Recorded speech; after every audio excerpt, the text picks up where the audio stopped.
The suspense continues. We still do not know who will be the Chief Minister of Maharashtra, but as per the protocol, Eknath Shinde has tendered his resignation as the Chief Minister to the Governor C.P. Radhakrishnan yesterday, and also as the term of the Maharashtra Assembly comes to an end yesterday. As far as the Governor is concerned, he has asked Shinde to remain as the caretaker Chief Minister until the new government is sworn in. NCP Chief Ajit Pawar and Devendra Fadnavis from the Bharatiya Janata Party have also reached the Governor's office to tender their resignation. But as far as the election results are concerned, Mahayuti Alliance secured 235 out of the 288 seats in the Maharashtra Assembly elections, with the BJP getting 132, the maximum number of seats, Shinde Sena getting 57 seats, while Ajit Pawar's NCP getting only 41 seats, the lowest.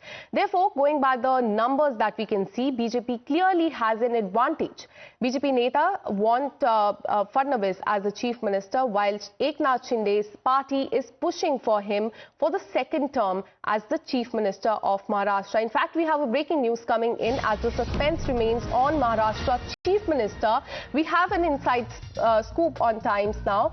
It is that the Bharatiya Janata Party will soon decide on the observers for the state of Maharashtra, and names of these observers will be announced in a day or two. In fact, the senior leaders and the ministers will be the Maharashtra observers, is what we are learning.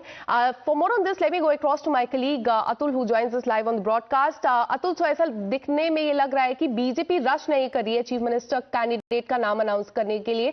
हमें पता लग रहा है कि chief minister announce करने से पहले observers appoint किए जाएंगे महाराष्ट्र के लिए. और क्या आप इनपुट दे सकते हैं? जी देखिए, जो क्लोजेस्ट सोर्सेज हैं बीजेपी के, उनसे हमारी बात हुई है तो उनमें, जैसा कि आपने कहा, कोई जल्दबाजी नहीं है फॉर्मेशन ऑफ गवर्नमेंट को लेकर. हो सकता है इस वीकेंड तक ये मामला जो है चला जाए गवर्नमेंट फॉर्मेशन को लेकर, लेकिन ऑब्जर्वर अगले 2 दिनों में महाराष्ट्र में आने वाले हैं, ये तय है, और जल्द ही उनके नाम का ऐलान भी कर दिया जाएगा. तैयारी बीजेपी के साइड से अगर हम कहें तो शुरू हो चुकी है. एक ग्रैंड जो है ओथ सेरेमनी की प्लानिंग भी इन लोगों ने शुरू कर दी है.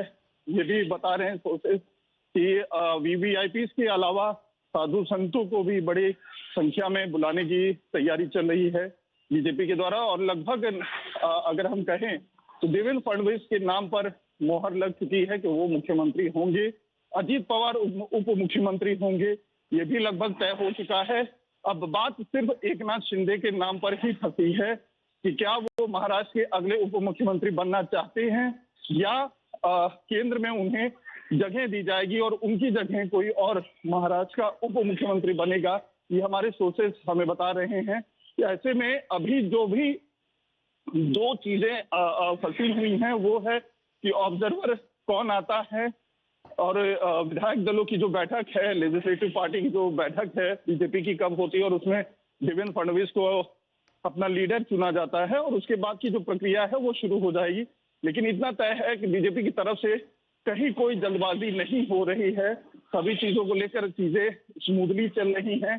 प्रेशर पॉलिटिक्स जो एकनाथ शिंदे की तरफ से करने की कोशिश की गई थी, जिसके जरिए कल जब उन्होंने इस्तीफा देने के लिए वो निकले थे राजभवन के लिए, तो कई काफी संख्या में जो विमेन सपोर्टर्स हैं और शिवसेना की जो महिला कार्यकर्ता हैं वो वर्षा बंगले पे पहुंची हुई थी.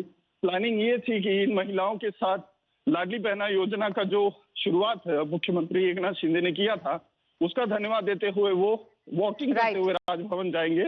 लेकिन बीजेपी ने सही समय पर इस चीज का दबाव डाला एकनाथ शिंदे को कि इस तरीके का शक्ति प्रदर्शन न करे, और उसके बाद उन्होंने जो All right, so BJP is not clearly rushing into announcing the name of the Chief Minister's candidate. And very important news that Atul Singh has given us, that the preparations have already started for the oath-taking ceremony. But here's what the leaders of the Bharatiya Janata Party and Eknath Shinde have to say on this.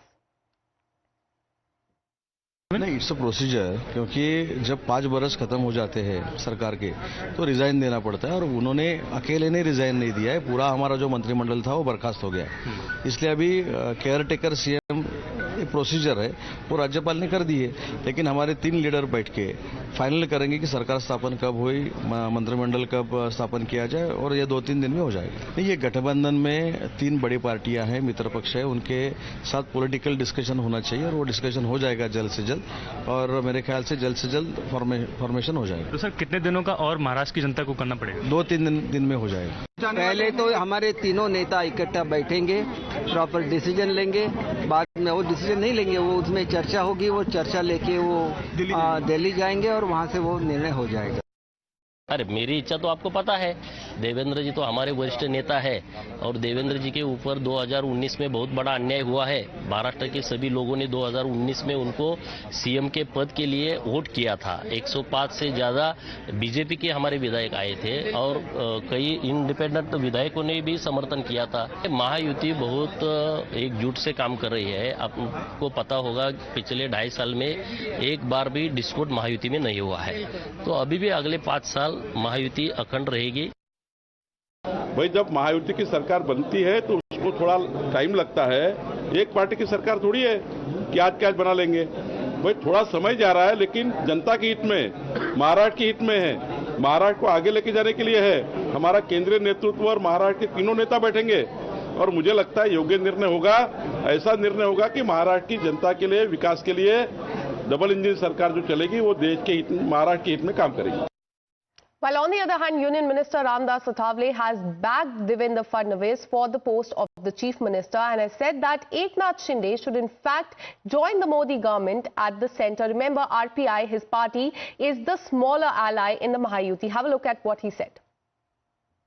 Sir Ramdas Athawale is along with us. Sir आप फडणवीस साहब से मुलाकात कर पहुंचे हैं, क्या लगता है स्थिति कब तक साफ हो पाएगी? महाराष्ट्र को अगला मुख्यमंत्री कब तक मिल पाएगा? मुझे लगता है कि 1-2 दिन में, मतलब आज या कल ही निर्णय हो सकता है उसके बारे में, और मुझे लगता है कि आम सहमति से या कोई किसी की नाराजगी ना हो, इसीलिए बीजेपी, शिवसेना और राष्ट्रवादी कांग्रेस पार्टी के नेता बैठकर इससे संबंध में निर्णय लेंगे। लेकिन मुझे लगता है कि जिस तरह बीजेपी को 132 सीटें मिली है और अजीतदादा पवार जी के 41 एमएलए ने भी देवेंद्र फडणवीस जी नाम को सपोर्ट किया है, तो उनके पास इतनी बड़ी मेजोरिटी है, तो एकनाथ शिंदे जी को 2.5 साल तो मिला ही है और वो बहुत ही अच्छे इंसान हैं, बहुत ही अच्छे उन्होंने काम किया है। 2.5 साल काम उन्होंने 5 साल जैसा उन्होंने किया है, तो इसीलिए उनका भी सम्मान होने की आवश्यकता है।